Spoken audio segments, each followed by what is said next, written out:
Assalamualaikum warahmatullahi wabarakatuh. Welcome back to my channel Putra Aguan Channel. Jadi kali ini aku balik lagi.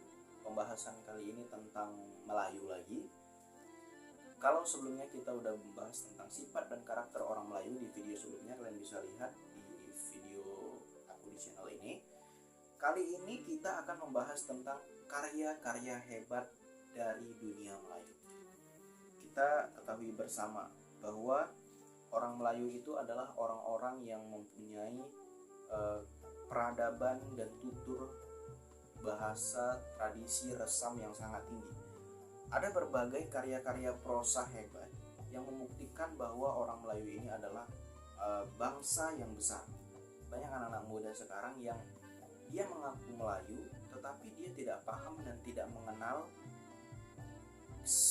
karya-karya Melayu yang ada gitu.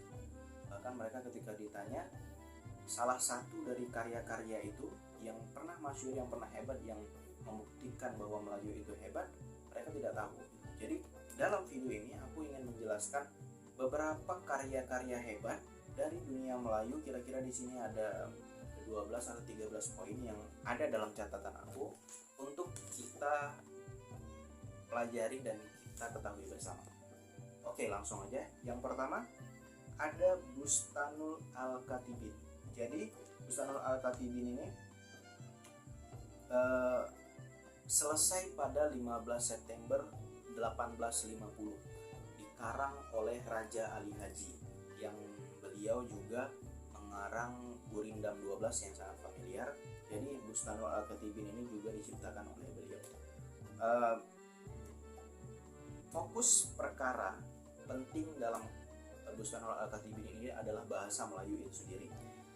Orang Melayu dianggap oleh Raja Ali Haji harus mengerti akan bahasanya, karena bahasa ini merupakan sistem pemikiran yang digunakan secara kreatif untuk mencapai ilmu yang benar tentang ciptaan ilahi, tentunya dengan mengikuti adab dan tutur yang baik. Oke, yang kedua ada cerita jenaka Melayu. Cerita jenaka Melayu ini ada 11 cerita jenaka yang termuat di dalamnya. Mungkin kita juga sering mendengar ketika kita masih kecil cerita-cerita ini. Di antaranya adalah Hikayat Sang Kancil, Pelanduk dengan Anak Memerah, Pak Kadu, Lebay Malang, Pak Pandir, Pak Belalang, Si Luncai, Mat Jenin, Hikayat Pelanduk Jenaka, Hikayat Musang Bejanggut, dan Hikayat Abu Nawas. Jadi pada masa lalu cerita jenaka ini bukan hanya untuk hiburan tetapi juga untuk ilmu pengetahuan. Biasanya itu disampaikan oleh pencerita dari generasi ke generasi. Jadi orang zaman dulu tuh ya begitulah cara-cara orang Melayu untuk menyampaikan suatu ilmu untuk pengajaran ya. Contohnya misalnya pada kisah Pak Kaduk ya. Ini pas pada kisah Pak Kaduk, pengajaran yang ditinggalkan ialah menang sorak kampung Tegadai.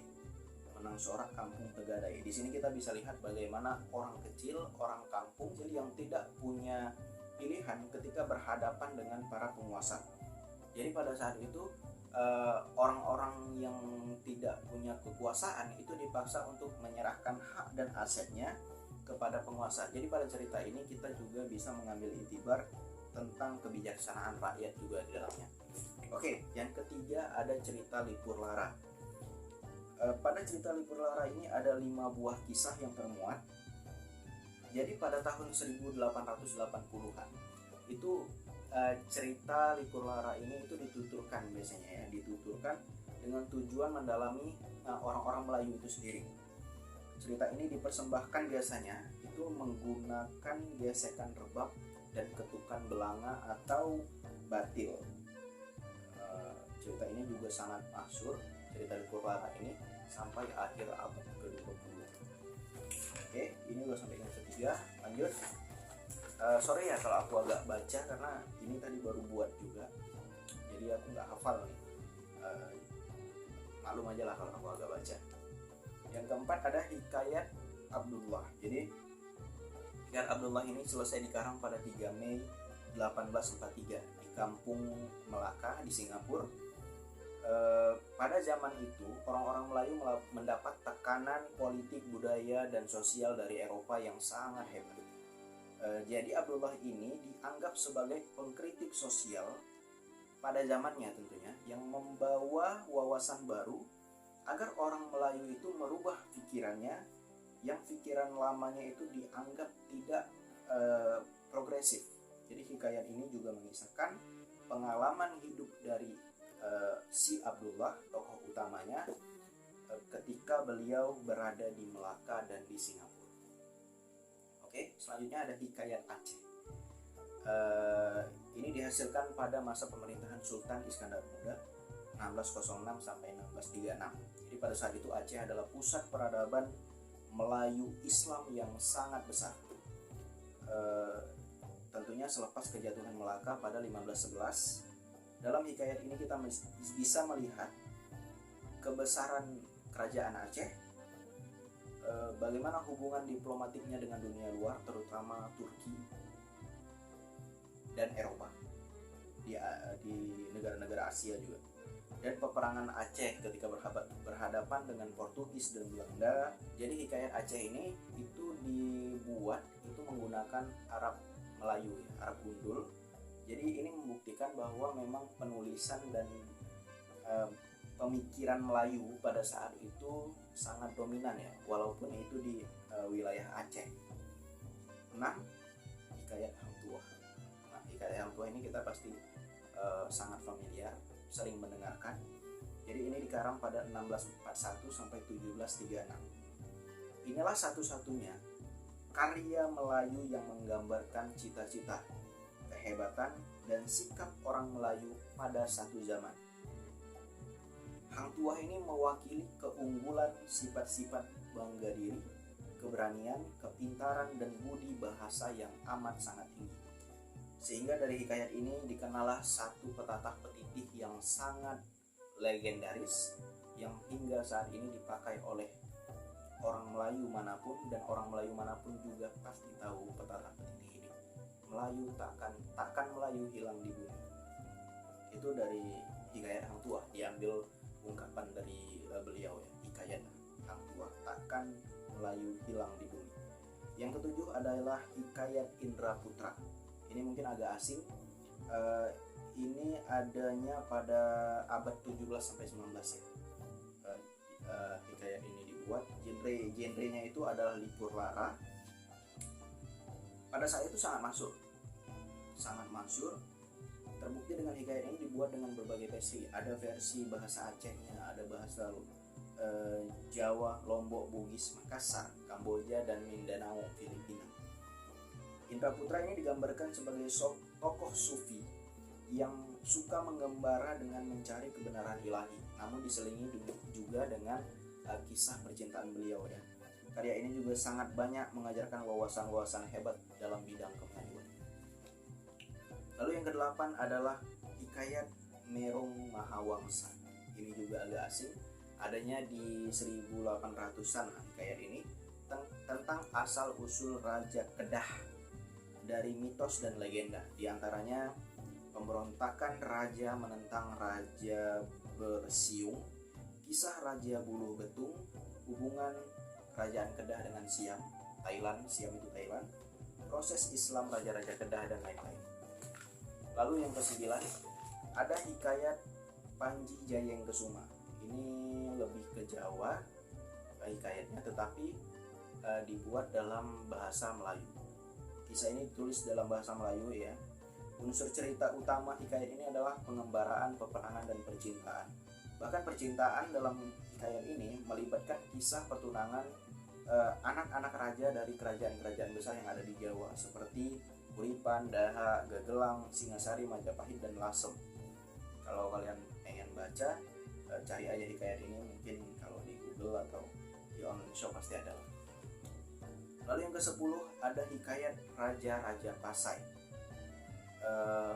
Karya ini termuat dalam tahun 1211 sampai 1400-an, bercerita tentang zaman sejarah Pasai di mana awal mula Islam masuk ke Nusantara pada abad ke-13 tentunya. Walau hikayat ini banyak dibumbui mitos, tetapi terdapat juga berbagai fakta. Terbukti dengan ditemukannya makam raja pertama Aceh, yaitu Malikus Saleh atau Mirah Silu sebelum beliau masuk Islam, itu di Lok Sumawe ya.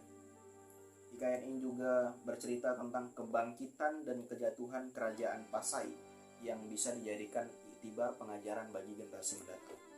Oke, yang ke-11 ada Pantun Melayu. Bingkisan pertama karya ini menghimpun 4.000 pantun, puisi istimewa ciptaan orang Melayu. Buku ini juga termuat dalam berbagai jenis pantun, meliputi tema dan isinya juga. Lalu yang ke-12, ini juga sangat populer, yaitu Salatus Salatin. Dikenal sebagai sejarah Melayu terlengkap. Naskah tertua pernah dijumpai di Johor pada 1612. Bendahara Paduka Raja Tun Sri Lanang di titah Sultan pernah mengatakan, ini kata-kata beliau pada saat itu, kata-kata bendaharanya atau rajanya ini, tetapi kira-kira beginilah dikatakan, diperbuatlah perturun segala raja-raja Melayu dengan adat istiadatnya, supaya didengar oleh anak cucu kita kemudian, dan kita diketahuinya segala perkataan. Syahdan beroleh faedahlah mereka itu daripadanya. Jadi Salatus Salatin itu juga mencerita tentang raja-raja Melayu dengan adat istiadatnya, peristiwa sejarah dalam kerajaan Melaka, dan tanah-tanah jajahan kerajaan Melaka. Itu kira-kira garis besar yang diceritakan di Salatus Salatin ini. Aku juga nggak pernah baca, tetapi Salatus Salatin ini aku sering dengar sih. Oke, yang ke-13 ada Tuhfat An-Nafis. Ini bercerita tentang sejarah kerajaan Riau Lingga selepas kejatuhan Melaka pada 1511 ya. Oke, kira-kira itu beberapa karya-karya agung, karya-karya hebat yang diciptakan dalam dunia Melayu, di mana kita sebagai orang Melayu seharusnya tahu karya-karya ini, dan setidaknya kita pernah baca lah, karena ini karya agung, karya hebat yang diciptakan oleh Melayu, yang membuktikan bahwa kita Melayu itu adalah bangsa yang besar. Kita memiliki karya-karya hebat seperti ini. Semoga video ini bermanfaat bagi teman-teman, khususnya kita-kita yang orang Melayu, agar lebih mau mempelajari sejarah dan karya-karya prosa dari Melayu. Semoga video ini bermanfaat. Saya Putra Aguan pamit. Wassalamualaikum warahmatullahi wabarakatuh.